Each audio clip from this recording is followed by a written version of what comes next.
By way of teeing off this discussion this evening, let me just recount a conversation we had in New York this time at the UN. And I heard someone very wise say that irrespective of everything that's happening around us, trade is resilient. Trade finds its own path and it finds its partnerships. And leadership is about building the pipelines to make that flow more easily, to benefit more people, to serve the planet in a sustainable manner, and of course, to create value for those who depend on the seas and oceans. So in some sense, it's not the trade that we really need to be bothered about, because businesses have functioned over the years across all sorts of conditions. It's really the directions of that trade so that they really can create value for a much larger community. And to do that, I think infrastructure and logistics become crucial. Supply chains are vital. And of course, sustainable pathways for building all of this become essential. And I hope over the course of this panel, we can discuss a few important drivers of these logistical and trade changes. One of them, of course, being technology, and how is that disrupting how we organize ourselves in this arena. The blue economy, we heard about that in the opening addresses, and can we create a sustainable economic proposition that benefits industry but benefits people? And of course, in a world where everything is being reset and there are no past precedents anymore for the future, what are the kind of new partnerships, new arrangements, new formats that could serve all of us in the days ahead? And maybe I would break with protocol and I would turn to the only non-minister on the panel to kick off the discussions. So you are in luck, Johanna. I'm going to turn to you first. And maybe I could ask you in one simple line, in your view, as someone who's the chief executive officer of the Global Maritime Forum based out of Denmark, my line would be, what is happening? What are the big trends, big developments, big changes that all of us need to be assessing more accurately? I feel a little self-conscious getting that first question, because first of all, it's a very complex question with potentially a complex answer. One thing that I would say is something that we've seen in recent years is that while it is true that trade is resilient and that trade will continue to flow, and sometimes I think about it a little bit like water, it will find a way. Nevertheless, the maritime sector and shipping and logistics is still extremely exposed to the kinds of shifting geopolitics, trade turmoil, and frankly, a breakdown in the rules-based order that we've seen, a really straining of multilateralism that we've been experiencing over the past year or so. But of course, these trends go further back, and these risks are incredibly heightened in the sector. I think another element that we've seen is that shipping and logistics has become high politics in many ways. It's become something that has come to the attention as supply chains strained and sometimes broke down during the COVID years.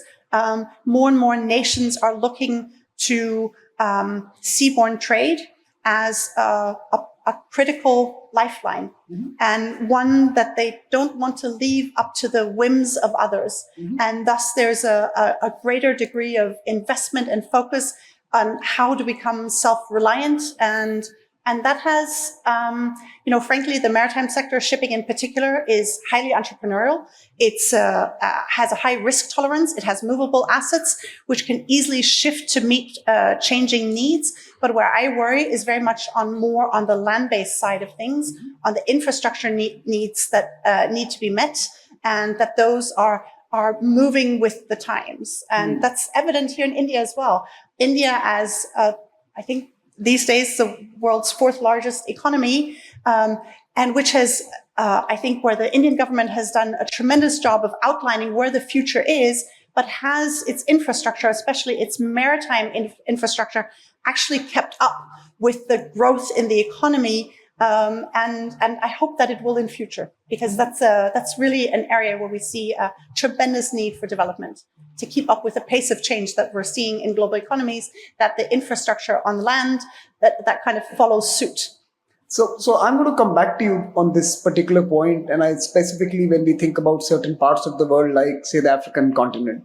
In India, you have a government that's building 30, 40 kilometers of expressways every day on land and investing in building big ports to connect to the world. But is that happening in a patchy manner across different parts of the world? And I want you to think about it, especially once you have this new hunt for new metals and new minerals and rare earth and supply chain. And I'm going to come back to you on that. But let me ask you one follow-up question. What are the new opportunities that is driving this sector? And you spoke about the challenges for sure, but what are the new opportunities that are exciting this sector today? For me, there are two tremendous opportunities. One relates to the green transition, which is also shipping and logistics' biggest challenge, but it's also its greatest opportunity. And there are many, many countries that stand to benefit from this transition. I hope we can come back to that. I think the other side is on the digitalization side of things. Digitalization, automation presents a huge opportunity. Now, in some countries, that's quite controversial because does it come at the cost of labor? But I think it's worth looking at as an opportunity and opportunities for better, higher paying jobs in the future that will be part of a sort of an opportunity pathway, no matter where a country sits in the So green transitions and technology, two big opportunities. Let me now turn to Minister Tieman from the Netherlands. You've heard Johanna, you heard the previous speakers. Let me ask you, sir, what are the priorities for Netherlands in today's maritime architecture, maritime landscape? And in some sense, maybe let me also ask you, how is Netherlands positioning itself in this new rubric of the Indo-Pacific and the Mid-Atlantic or the Euro-Atlantic framework? How is Netherlands, which has been a pioneer and maybe perhaps a leader in defining the oceans of the past, how is Netherlands thinking about the oceans of the future? Yeah, good question, and thank you for the question. Let me also point out that we are focusing on different types of modes of transportation and the interconnectivity with it. We only have so much space in the ports, in the harbors, and before you know it, you have everything on the road infrastructure, for example. When we have a right balance between the different modes of transportation, and I even also think that pipeline transportation, road transportation, railroad transportation, inland waterway, but also another modality would be data. So I think that's a very important aspect. We're focusing on, almost everything, but I would like to see a little bit more attention for inland waterway transportation and for railroad transportation. Also from a sustainability point of view, also looking at the amount of energy infrastructure in road would take, but also looking at the big cities that form by the port. We don't have the infrastructure to put everything on that road system, even if we green road transportation altogether. From a data point of view, I also see there are not always the same interconnectivities between these transports modes. So how can we, with a digital world of today, for example, your export permits, your import permits, but also your intermodality. So we have now a couple of projects in place to make it easier for shippers to select their mode of transport. It doesn't really matter. You always have the right documentation with you. So I think that is something that we are looking into. Your last question with the Indo part is also, I think, the fuel of the future. And who knows what the fuel of the future will be. From an industry point of view, we're talking about hydrogen for the last 10 years. Will it speed up at the rate that we're doing? But what about methanol for your ships? What about ammonia? We see from an IMO point of view, and we are at the verge of building many, many new vessels. If you look at your growth rate of India, what kind of transportation fuel will you be selecting? What is also a good feedstock from a resilience point of view? Is it green hydrogen right away, or do we go with gray hydrogen, for example, in the medium time? So we need infrastructure from the ports, hydrogen. We need electricity. Will we import hydrogen from the Middle East, or will we get it from the North Sea by wind? Then we need electrolyzers. So there are still many questions We're focusing on a couple of things because I think focus is necessary if you want to be good at something. You can't do everything. So these are a couple of the highlights that we're focusing on, but I don't have the silver bullet just yet. We'll find out what type of fuel will be leading the big ocean liners of tomorrow. Okay. So you've spoken about fuels, you've touched on technology and the changes that are rapidly allowing us to be far more efficient in our logistics arrangements and connectivity arrangements. What about geographies, new geographies? And in some sense, the 2/3 of global growth is now located in the global south. And in some sense, is Netherlands looking at a new partnership landscape? And are you now in a new moment where you will have to have a different set of close relationships to pursue what you've always done through the centuries? True. We are looking into India as a focus point. Parliament has said go look into India as a priority. Also looking at the growth that we see here, but also from the point of view that at this moment, the world is a different landscape than 2 years ago. So we have all sorts of tariffs. So we're spreading our assets at this moment, and India is on the top of our list to look for partnerships. So we have shipbuilding companies already onshore here in India. We have the universities, the know-how, and how can we cooperate these two worlds? How can we connect these two worlds together? The partnership is at this moment the focus on India as a country that's actually named to go after together. And you know, my final thought for you, and I'm going to come back to this, is that if shipping and shipbuilding and dockyards were traditionally the domain of young people, how are some of these big businesses in Europe, especially, going to manage with the need for these young people on the one hand, and of course, the big questions of immigration that all of us today confront in our countries, irrespective of where you live, on the other hand? So how do you balance the influx of talent and human capital against the backdrop of the political world that we stay in? I'm going to come back to you in a bit. I'm going to leave that question with you. Let me turn to Minister Marianne Sivertsen Næss, and thank you for being here. And I'm especially delighted that Norway and Netherlands both have been partners since we gave birth to Sagar Manthan. So in some sense, this is your conference, and we hope that with both your countries, we will continue to grow this. But ma'am, let me ask you that question. What is the big shipping maritime opportunity and of course the emerging challenge that Norway assesses? First of all, I would just say that it's so nice to be here. It's my third time in India, and I really love to be back. And when it comes to your question, I would like to start talking about people, because I think that's, as you said, human capital is maybe the most important thing. And for us, we see that if we are going to continue to be in the forefront when it comes to the maritime sector, we have to be sure that we have the right skills and we are succeeding when it comes to recruitment and retaining people. And as we see it, this is the key for to have a safe and efficient shipping operations. And as we have been talking about a green transition and digitalisation, so we both need to make sure that we have the right skills for the new, the competence that is increasing now because of the rapid technological developments. But also at the same time, we have to make sure that we keep and develop the traditional maritime expertise. So I think people with the right skills and the human capital will be one of the maybe emerging challenges that everyone is talking about, that they need the right people. And I would also like to point on another thing, and that is emerging challenges. And that is, we all know how important the maritime sector is. And in the world as we see it today, I would say that the importance even more, maybe, how to say it? It's even more important now because the geopolitical issues and how things are changing.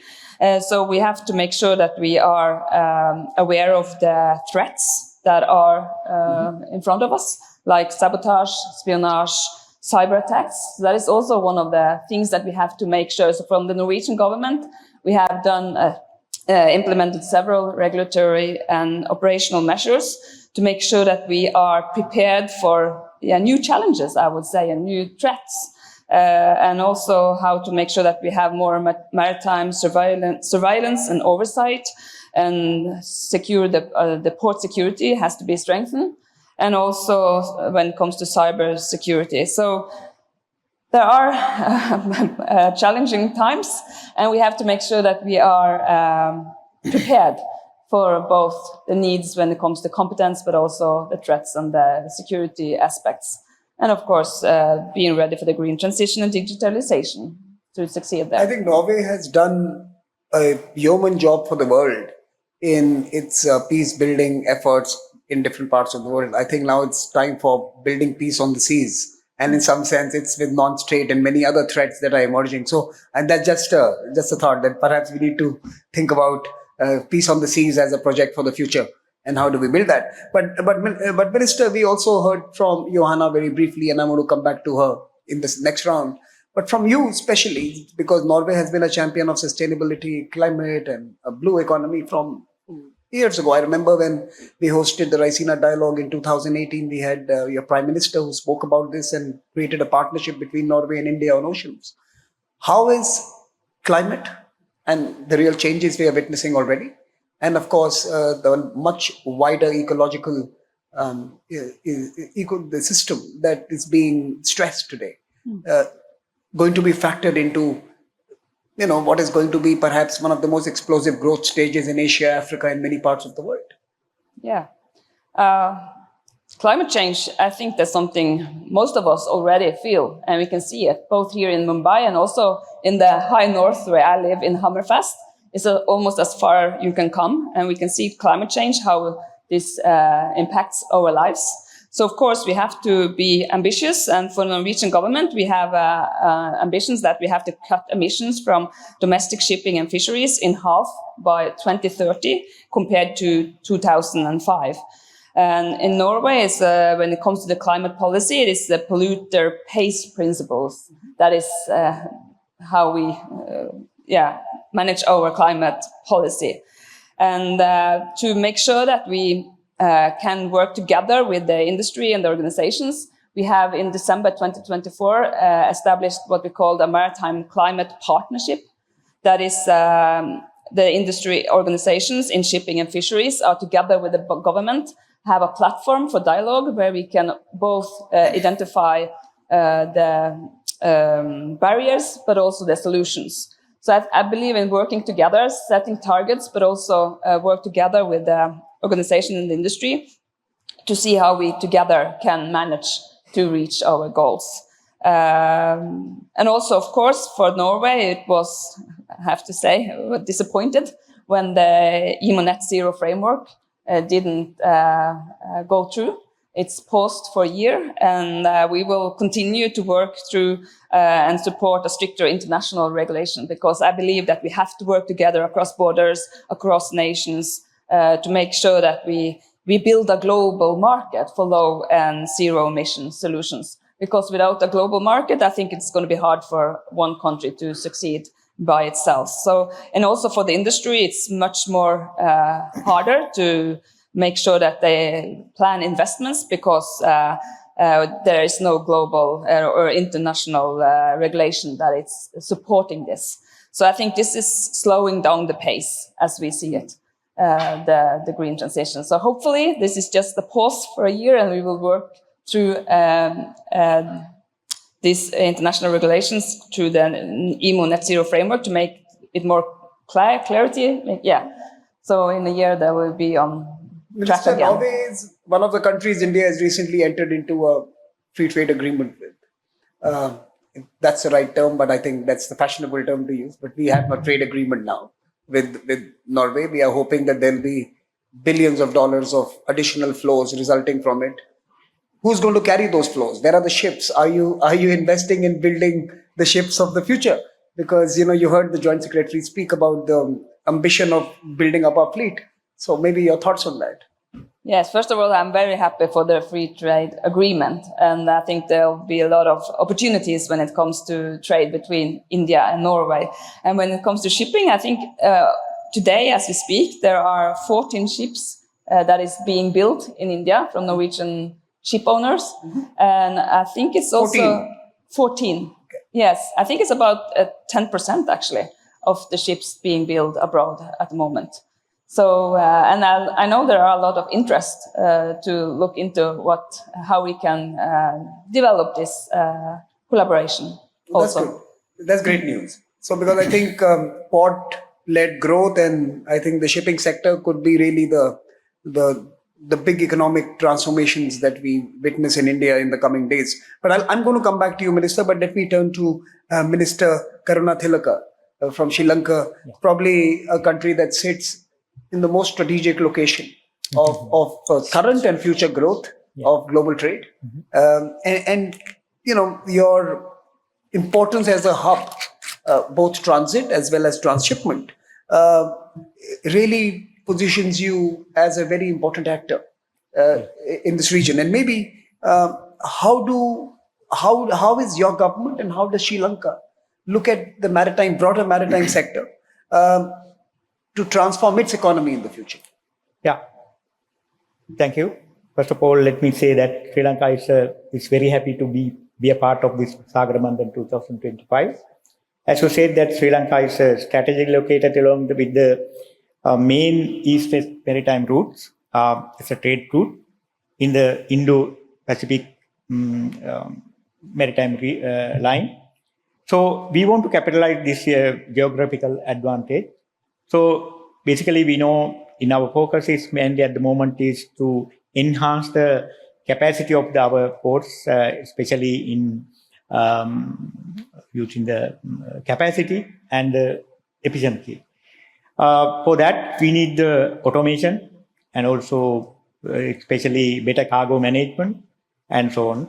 And also one area we are focusing at the moment is again using the geographical advantage to develop Sri Lanka as a regional bunkering energy hub. So that is with the Ceylon Petroleum Corporation, our energy sector. Together with in collaboration with the Sri Lanka Port Authority, we are designing with the guidance of relevant ministries, we are designing a comprehensive development plan to enhance bunkering capabilities in Colombo, Trincomalee and Hambantota. That's the three main harbors in Sri Lanka. So let me elaborate a little more about this. At present, the Colombo has reasonable fuel storage capacity, but we want to expand its loading and refueling operation. And also in Trincomalee, Ceylon Petroleum Corporation is undertake a tank farm and with the jetty development. Recently, Trincomalee Petroleum Terminal Limited, that is one sister organization under CPC, is in the process of evaluating expressions of interest for a tank farm development in Trincomalee. And also, in addition to that, Sri Lanka, India, and United Arab Emirates have signed a memorandum of understanding to jointly develop Trincomalee as an energy hub with plans to establish tripartite petroleum trading company. That's how we use the geographical situation in Sri Lanka to transform this Sri Lanka as an energy hub. And also in Hambantota, we are in together with Sri Lanka Ceylon Petroleum Corporation with Sinopec. We have kind of understanding, develop again bunkering. But sir, you mentioned that you want to be this energy hub for the region. Yes. You have entered into a tripartite agreement between UAE and India. You mentioned Sinopec. Where are the new partnerships and sources of funds and finance that could actually catalyze many of these ambitions into projects? Who are the folks you are turning to in this world where everyone wants to build their own country? Everyone wants to build America again, build India again. Everyone wants to build again, right? It's so how does the developing world partner and create partnerships in a world where even the developed world wants to reindustrialize or actually turn to some of the last century imperatives? Yes. Actually, the country like mine need a partnership for several reasons, like for the investment and technology, and also operational expertise. So we are looking for a partnership for all these three areas. Whoever the possible opportunities. So we are looking for all these areas, the partnership. So no matter, I mean, we don't have any specific interested partners, but with You're open for business. sorry, I think you're open to exactly, we are open for all, but we know that with the geopolitical situation, we don't want to embarrass any other country in the especially in this region. Difficult times. Yes. But you're open for business, and I think that's important. Final question to you, sir, in this round before I come back to you in the next one. It's also Sri Lanka is also called the Emerald Isle. Now, with all the massive plans that you have, Yes. there is also a climate and sustainability imperative, right? You have a big tourism industry. You have actually fashioned yourself as a destination now for beaches and coastal and hills and various landscapes that Sri Lanka offers. How do you cater to that even as you build this whole new architecture for becoming a regional shipping and energy hub? Yes. As you said, that current Sri Lanka has a very good potential for tourism. And also when it comes to maritime field, so we are looking for the opportunities in especially cruise shipment. So especially in down south ports like Gold, so we have these opportunities. So we are looking for, again, we need the partnerships to enhance these capabilities, enhance these potential into trade. Yeah. Excellent. Joanna, let me turn to you, and you wanted to come back on the climate point. But I want to ask you actually a series of questions. One, of course, green growth and the green transition, which is something that which you mentioned. But I also really want to understand the supply chain question that I asked you. That is the fascination for big infrastructure distracting from connecting many of the economic centers within big, large land masses, like, Africa, for example. It's easier to travel from African countries to other continents than within the continent itself. It's easier to move goods to distant locations than within the continent. Who is going to connect the economic centers in the hinterlands to the economic opportunities in the coastal cities? Ooh, that's a big question. I have, if I may though, may I diverge briefly from your questions to build on the point that the minister just made, which is sort of interesting. So I'm the only not minister on this panel, so I'm in a better position to offend others. So I think one thing that's interesting in this idea of building partnerships is that even the US knows that building a shipbuilding sector is not something that they're going to achieve in the next 2, 3, or 5 years indeed. So instead, what they're doing is they're trying to partner, for example, with South Korea, right? So they're building partnerships as well. I think that's an opportunity. And that's an opportunity not just for the US, but for many, many other countries to see, look, we can play a role as a partner to other, so we can build coalitions, right? So I just wanted to leave that on the table. With regards to... no, by the way, that is something we discussed last year at the Sagar Manthan, that... India had less than 500 long-range large vessels. Guess what? The US had less than 100. So India had less than 500, US had less than 100. And literally, democratic free trade was moving on authoritarian vessels over the next couple of decades. That's the projection we are facing. So the fact really is that you will have to come together if you want to diversify the fleet. And prevent people from having a ability to weaponize the fleets. So in that sense, you will have to bring diversity and partnerships and coalitions into it.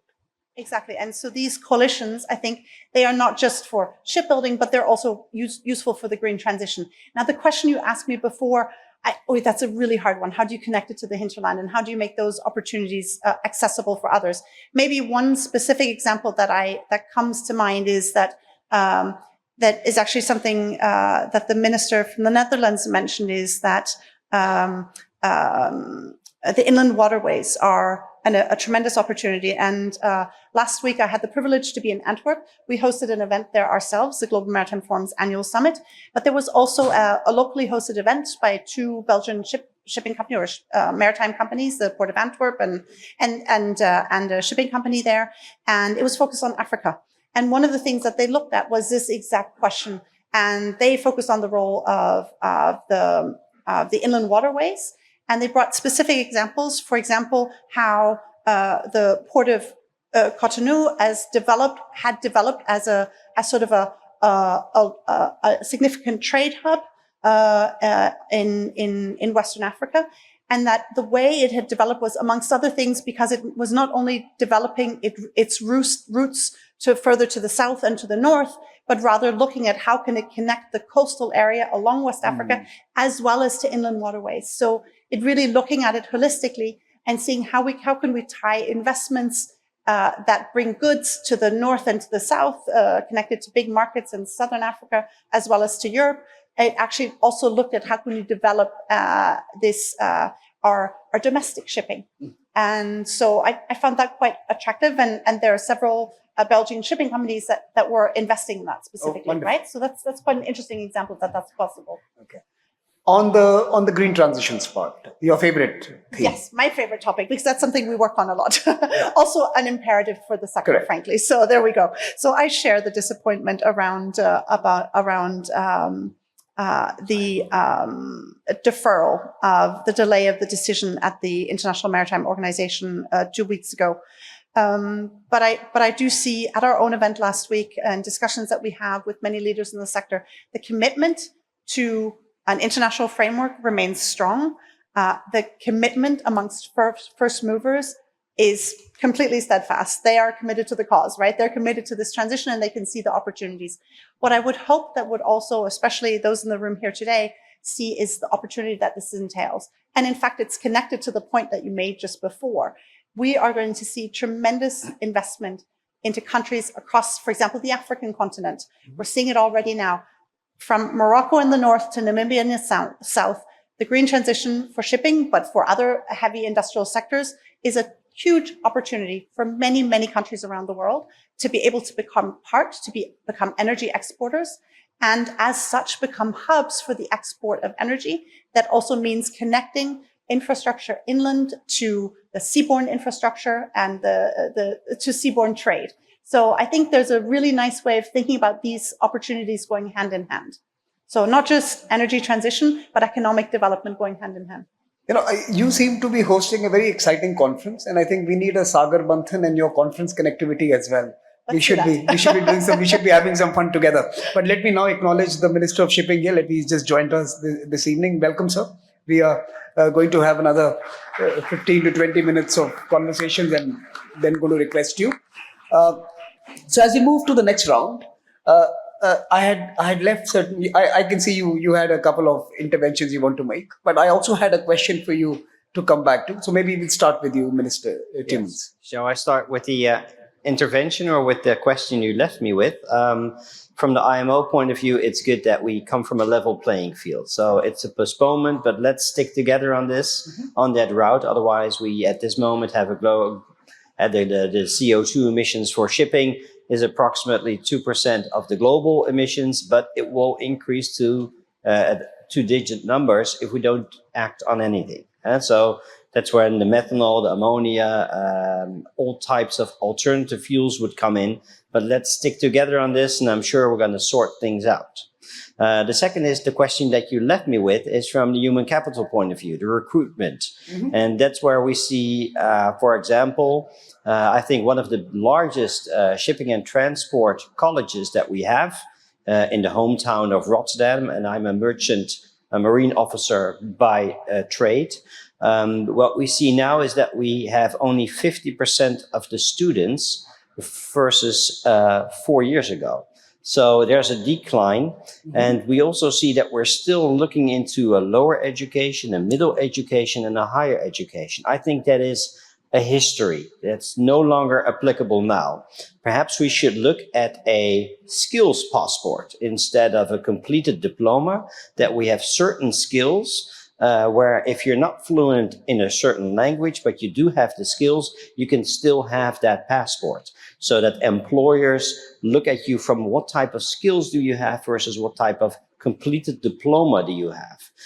An example would be, if you wanted to be a seagoing pilot in the Netherlands, you need to have a university level degree for the merchant navy. We have now put that in a different category if you have a lot of work experience. I think these are bridging, we're bridging the gap on a different way of recruitment.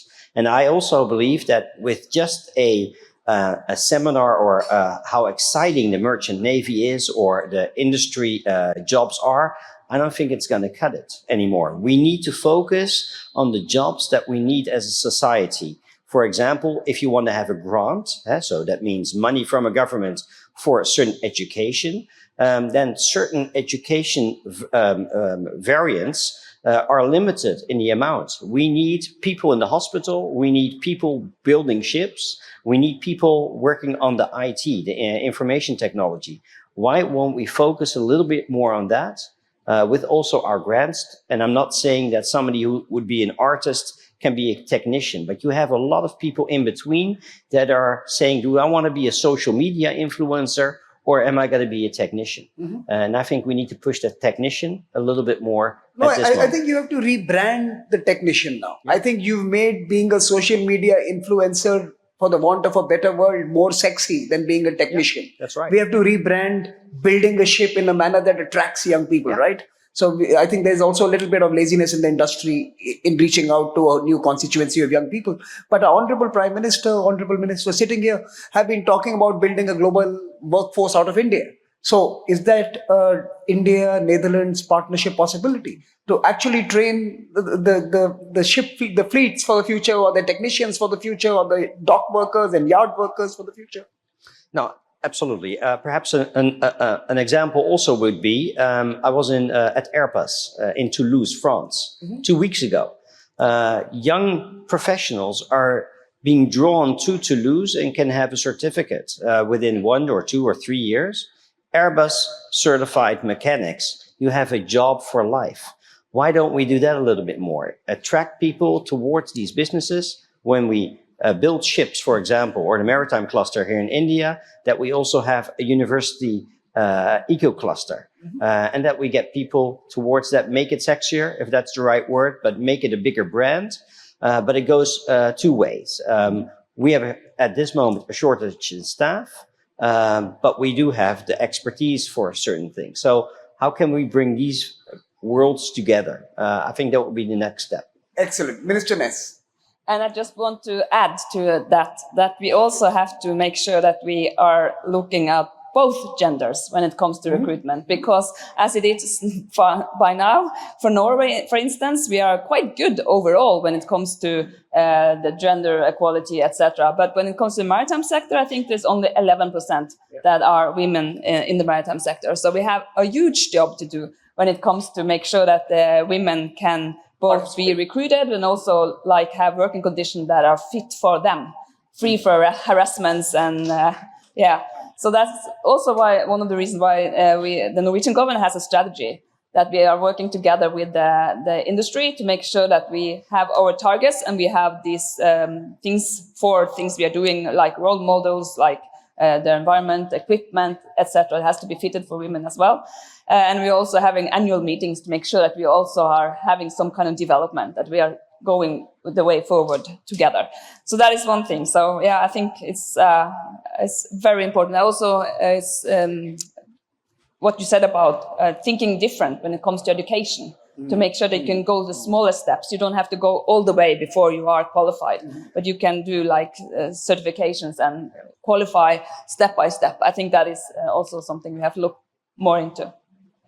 Minister, we spoke about the rules-based order or the lack of it.